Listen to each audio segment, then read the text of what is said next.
legs are hurt from a trap that it had been caught in. And the little mouse is frightened, but really can't go anywhere. And Furco goes up and says, I can help you. Puts on a little bit of the magic water, and sure enough, the mouse is well. And the mouse says, thank you so much, kind sir. I will forever be grateful to you.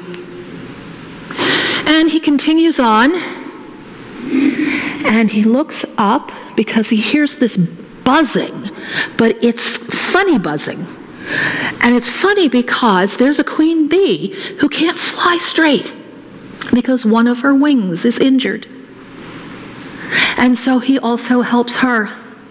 And she is whole again, both wings as good as new. And she thanks him and goes on her way. And as he's going along, he realizes he's coming up on this realm that he's heard much about. A very powerful queen rules there.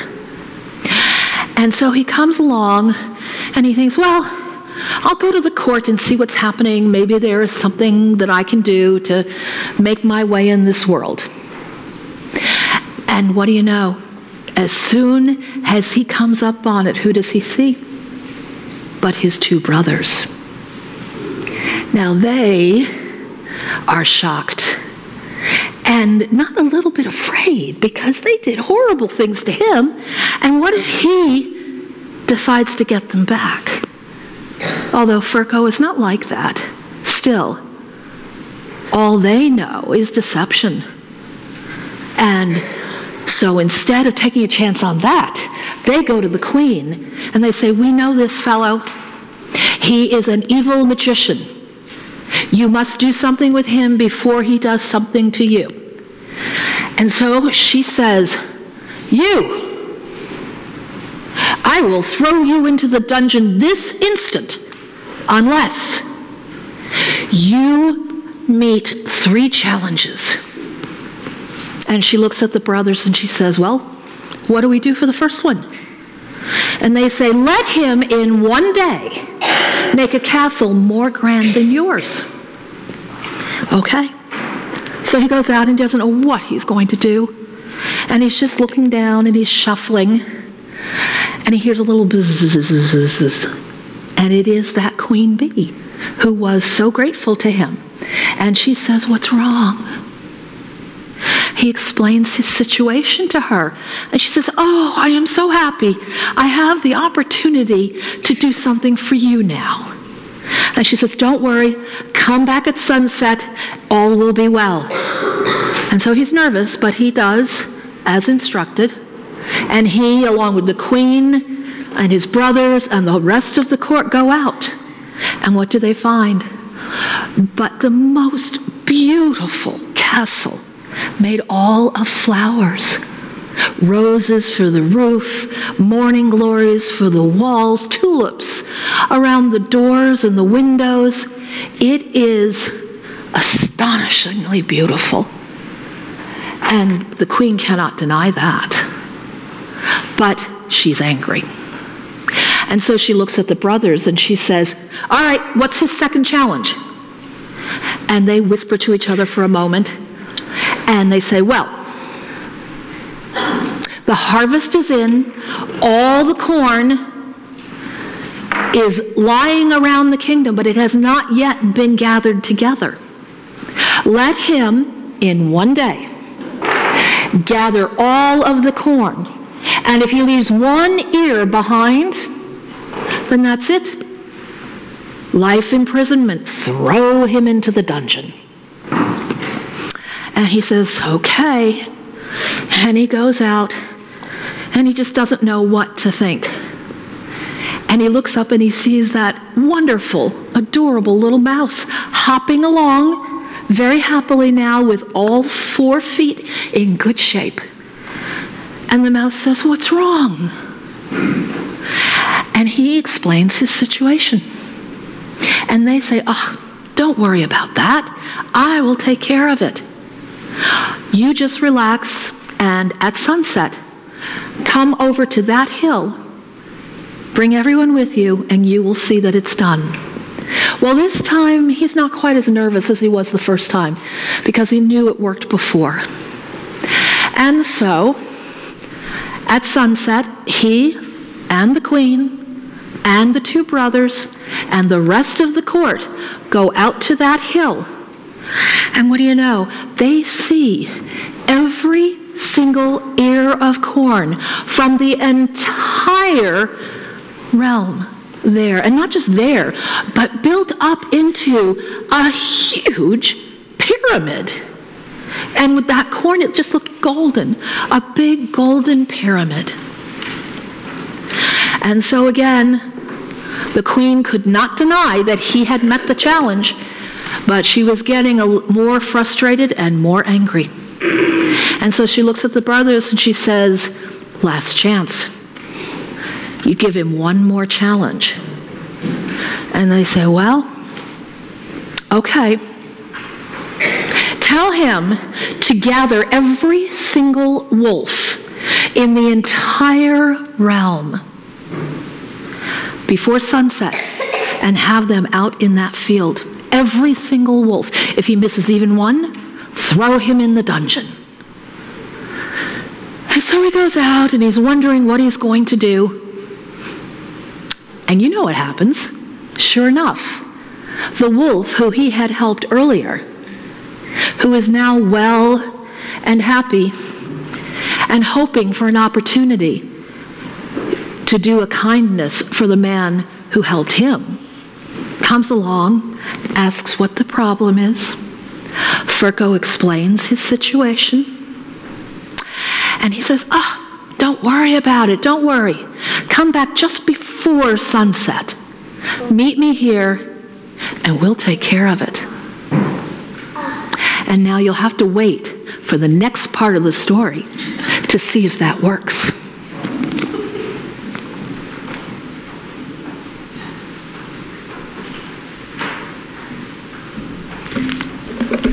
Good morning.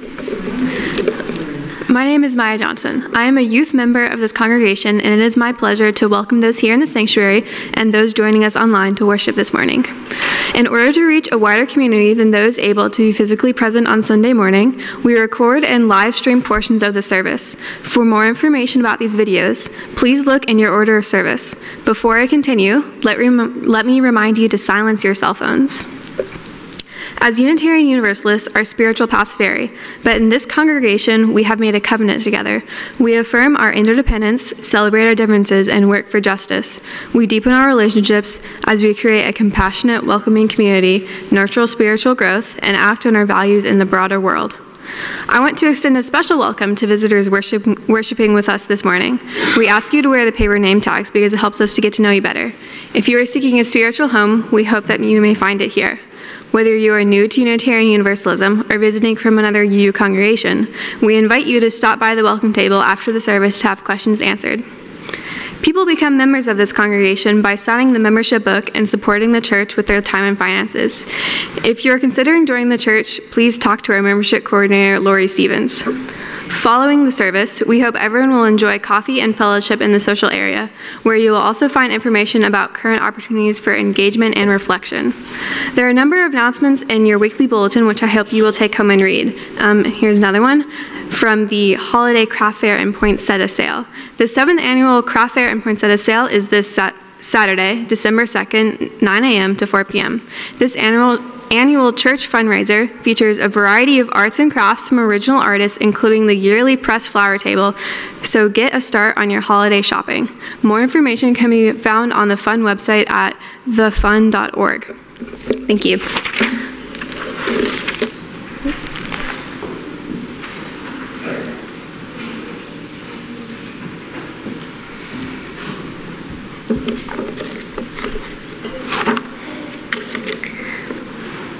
We come to church each week, carrying many feelings with us from our everyday lives. We bring in gratitude and anger, joy and also loss. If you'd like to light a candle for the joys or concerns that you carry with you, you may come forward and our chaplain, Kathy Chang, will help you. You may also write out these profound moments on the yellow slips of paper that you'll find in your pews and bring them forward to be read. May this be a time when you come into community with all of yourself.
So,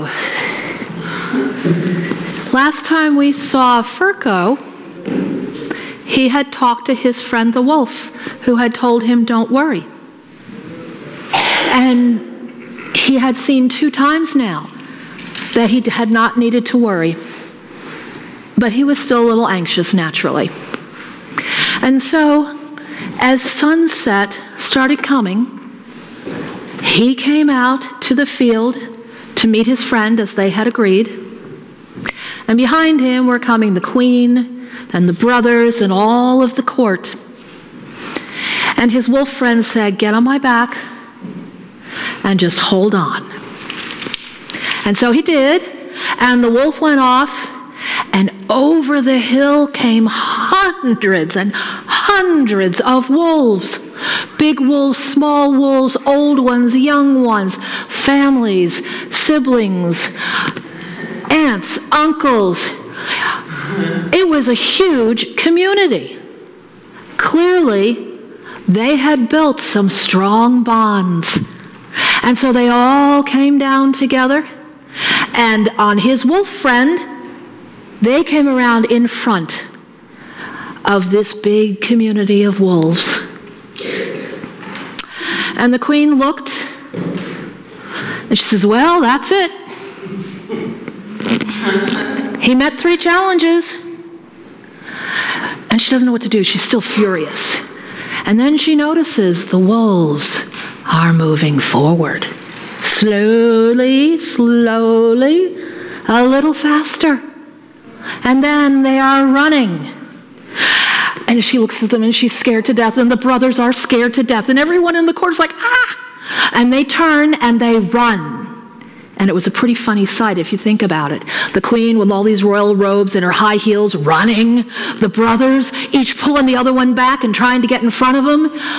They ran. They all ran so fast. They wanted to get out of that realm faster than anyone ever dreamt, so that they would not be caught by the wolf community. And so after that, the people, the peasants, the everyday people, they asked Furco to stay. They asked him to be their leader, not their king, but someone they had chosen. And he agreed, and everyone in the realm was happy from there on. And the bees and the wolves and the mice and all of the other critters, from time to time, would help when they could. So this is definitely a story of happily ever after. And the thing that we want to look at is what these kindnesses, what these grateful, thankful relationships built. They built a beautiful castle out of flowers. They built a high, yellow, gleaming pyramid out of ears of corn. They built families and community amongst the wolves. And we, let me show you. Last week, the children in their classes and a lot of adults here and there wrote down things they were thankful for. And so now we get to build something. We get to build our church of gratitude. So any children who would like to come down and help us put these up, come on, let's put them up. Here, put them up. Go ahead. We got to build our church of gratitude. Yeah, you can put them anywhere. Yeah. Yeah. Let's see. And thankful for students and youth, cats, and Animal Crossing, bubble wrap, popping it, and rainy day naps, thumbs, popping bubble fuzzy wrap, slippers, rainy day naps. Whew, that sounds great. What does that say? Thumbs. Chocolate. Thumbs are so important. Thank you. Do you want to put it up on the chance to make a difference. Fuzzy slippers, nice. Animals, especially my dog and an old cat.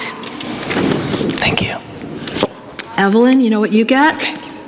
RuPaul's Drag Race. The flowers in my garden. Being able to get warm by turning up the thermostat. My new mattress. Oh, jealous. Naps in hammocks. This is good stuff, huh? There we go. Thank you. Here. Bless you. Come on, Jason. Oh, the tape's down here. Oh, goodness gracious. Right on the tree. What are you guys grateful for? Call it out. Family. Family. What else? Fruit. Your cat. Both of my cats. Was that fruit? Fruit's a good one. My future dog. What was it? Oh, board games. Okay. Yeah, Jason, put it right there. That says paint. What else? Knitting. What does that say? My mom and all she does for me. Glasses. Disney Channel because of how they represent the LGBT there. plus community. There we go. And also, There you go. Cats, you can put the cats. My brother and how funny he is okay. sometimes. lots of people are doing it. There we go. Wow. Does that look like a whole church? Does that look like a whole church, Jonah? Sure does. Wow. Okay, last one. Last ones, real quick. Real quick, this is it. This is it, this is it. We got to turn that one Hurry, the other hurry. way. Can't ever run out of All the gratitude, can people who we? stand up for what's right. There you go. What's it say? So we're not using That says camping in North Carolina. That's a good one too. any slimy stuff there. Right there. Yes. Anyone else didn't have a chance to tell us what you're What grateful does that for? one say, Ezra? My phone. 2 cats? Good. Oh, will you pick that one up for me? What's that? The chalice. Yeah, me too. Okay. This will be living in the back of the sanctuary with blanks so that if you feel so moved, you can go up and write down what you are thankful for and add it to our gratitude church.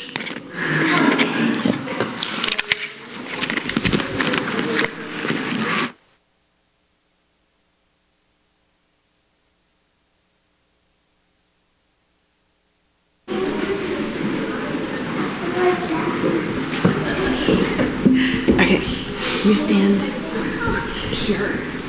Carmen, you come to this side, over here. You stand here. You stand there. There you go. We're doing a yoga meditation today called Circle of Joy. It's all arm movements, and I'm going to demonstrate it first, and then we'll do it 3 times. And I have Carmen and Azra as my assistants this morning. And so we begin, I'll demonstrate. Your hands at heart center, and you take a good breath, and then you exhale and you push out anything you're ready to release, any stress or tension, and then you inhale your arms up, and you exhale them back behind you, and then you inhale and you open your heart. And then you exhale and you gather up all the good things, the blessings and the joys and the gratitudes, and you inhale those in to your heart. And so now I invite you, so I like to do it standing up so I don't whack my hands on the pews. Maybe spread out a little bit so you don't whack the person beside you. And so you begin with hands at heart center. And take a deep breath in. And exhale and push out, releasing. And then inhale up. Exhale, releasing to behind you. And inhale, open your heart. Exhale, gather up all the good things and the blessings. And inhale in. And just spend a moment here. Now take a deep breath. And exhale. Inhale. Exhale. Inhale. Exhale. Gathering up all the good stuff. And inhale it up to your heart. And pause. And one more time. Inhale. Exhale. Inhale. Exhale. Inhale. Exhale, gather it up. And inhale it to your heart.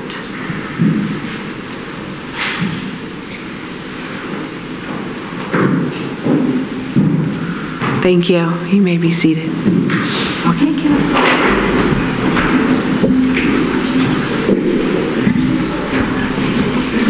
You may be seated if you'd like, or you may rise in body or spirit and join in singing our middle hymn, number 21, For the Beauty of the Earth. Now, hymn number 21 in the gray hymnal. Please rise in body or spirit as you are moved.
In our story today, Marguerite told us about 3 brothers.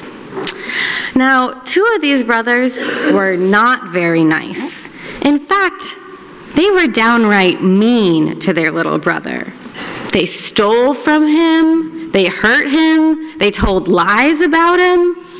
I think we all know that this is not how we should treat other people, not even our brothers. Now, the 2 mean brothers were afraid. They were afraid that there wasn't enough for them in this world. Not enough bread, not enough charm, not enough fortune. They thought that there wasn't enough in the world for everybody, and so they would have to fight and beat out other people in order to have the things that they needed. Now, I don't know if you have ever felt this way before, but I have. I'm a little embarrassed to tell you that I rushed to get more pie on Thanksgiving to make sure I could get a little extra before it was all gone.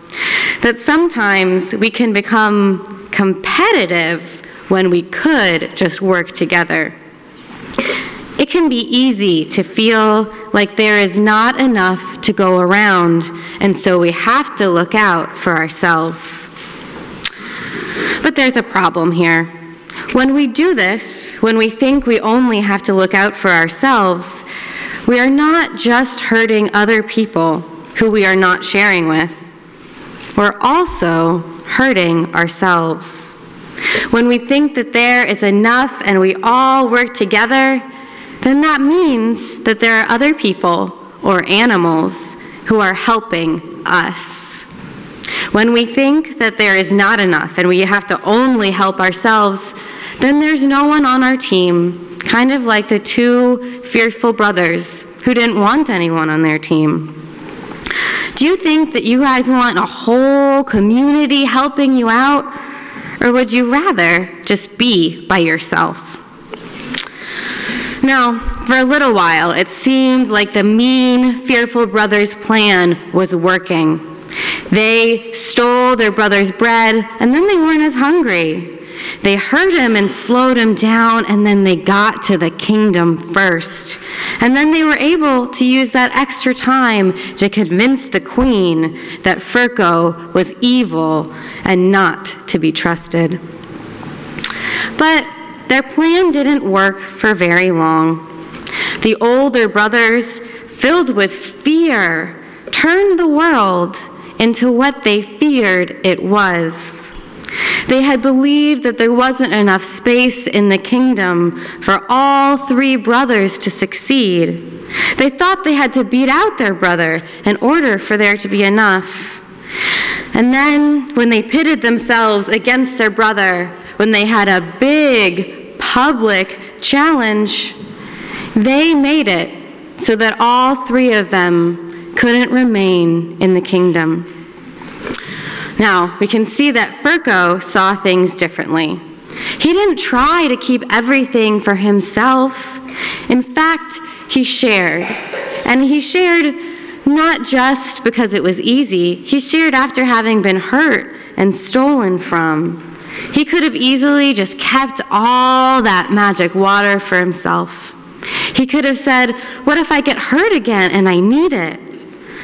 But instead, he trusted that there was enough. And so he shared it with the wolf, and he shared it with the mouse, and he shared it with the bee. And then, when he needed things that he didn't have, when he needed to build a whole castle, the animals helped him. By believing that there was enough for everyone, the littlest brother made community with the animals. He shared with the animals, and then the animals shared with him. If he had kept that magic water for himself, he'd be healed, but he wouldn't have any help with the queen's challenges. He wouldn't have built a whole castle or cleared all the grain. He would have failed.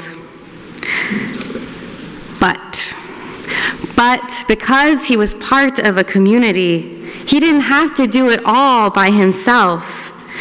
And I don't know about you, but I like things a lot better that way. When he was a part of the community with the animals, they shared with one another and they had enough. Now, I think if you look around the room right now, you'll see that we are part of a community here. And we have a choice to make, just like the brothers did. We can choose whether we want to be in competition or whether we want to be in community. And the brothers showed us that we help make the world a certain way, depending on how we act in it. The fearful brothers acted like there wouldn't be enough, and then they made it that there wasn't enough for them. Whereas Furco, the littlest brother, he shared. He thought there could be enough to help everyone. And then he had a whole community to help him when he needed it. And this is not just true as a whole community, but also within ourselves. Now, today we did a meditation about gratitude. We did it with our bodies. It's a way of practicing going through the world. And I don't know about you, but when I think about the things that I'm grateful for, then I start to see good everywhere. I smile when I see a friend. I get really excited when I have a yummy meal. But when I do the opposite, when I get grumpy that I don't have something that my friend has, or that something didn't go the way I wanted, then I start to see that everywhere, and it just makes it worse. We can make the world glittery and full and abundant, or we can make it empty. Now, I don't know about you guys. You can choose whatever you want. But I want to see abundance everywhere. I want to be grateful. And you know, the youngest brother showed us how to make the world abundant. And there's just 2 steps, so I think we can do it. And the first step is to be grateful. It's to look around at what you have and say, wow, I have a parent who loves me, and I have a friend at school, and I had a good peanut butter and jelly sandwich. It's just to be grateful. It's very simple. And then the second step, are you guys ready for the second step? The second step is to share. It's to take that gratitude and then share what we've been given with other people. So I hope that helps us all to make the world a little bit more abundant, to be a little bit more open like Furco instead of fearful like his brothers. Let's choose wisely.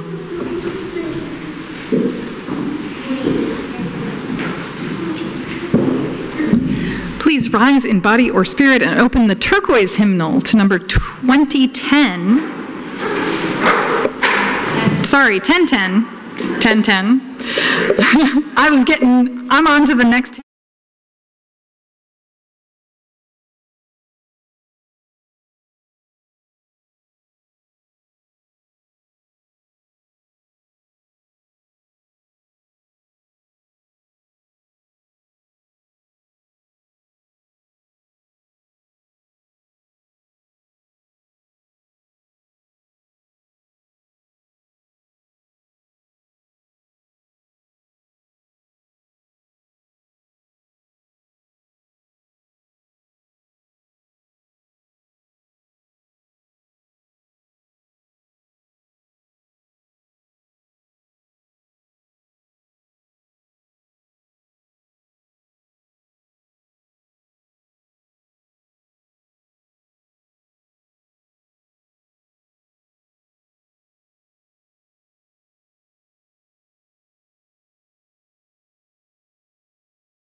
Stay up or be seated? Be seated, thank you.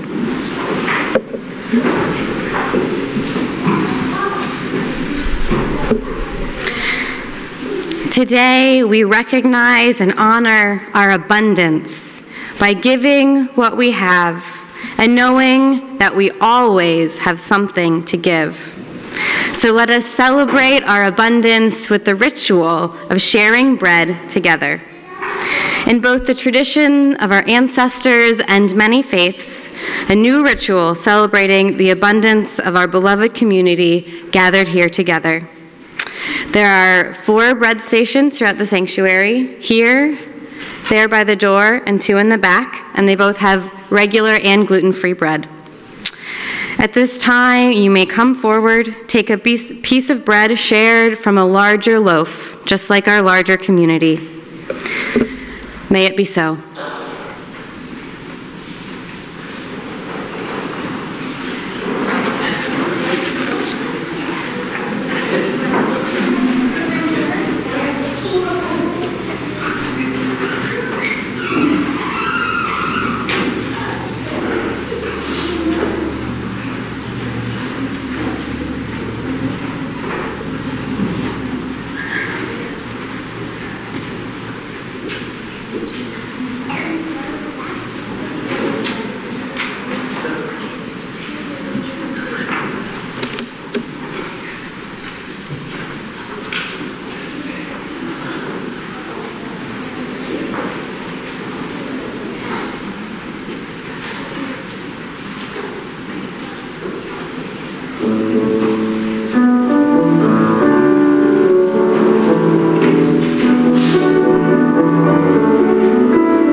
Let us now pray a blessing of gratitude together. You will find the responses in your order of service.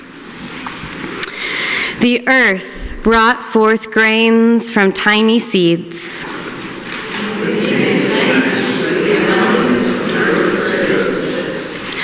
Harvesters gathered the grains for others to use.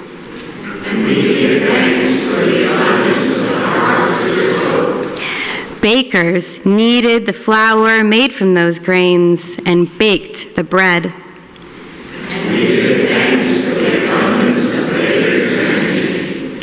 We gather to share bread with one another.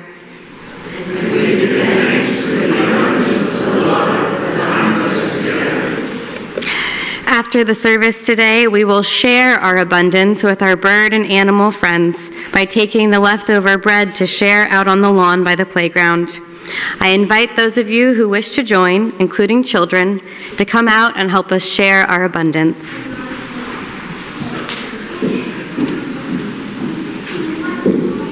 Our closing song today is one that was introduced to me by a community in Western Massachusetts, actually, not Washington, Massachusetts, and is in your insert. The song is called Carry It Home, and I'll invite you to rise. I'm going to sing through it once so that you can hear it, and then we'll all sing together.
For we have been blessed with magic, and the magic will make us whole.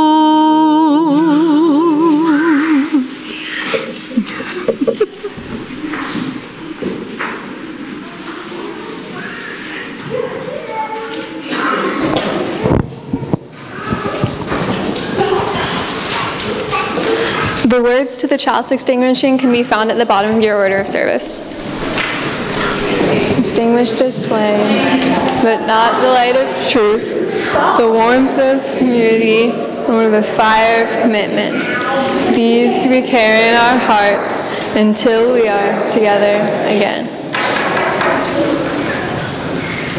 We receive fragments of holiness, glimpses of eternity, brief moments of insight. Let us gather them up for the precious gifts that they are, and renewed by their grace, move boldly into the unknown. Our service is over.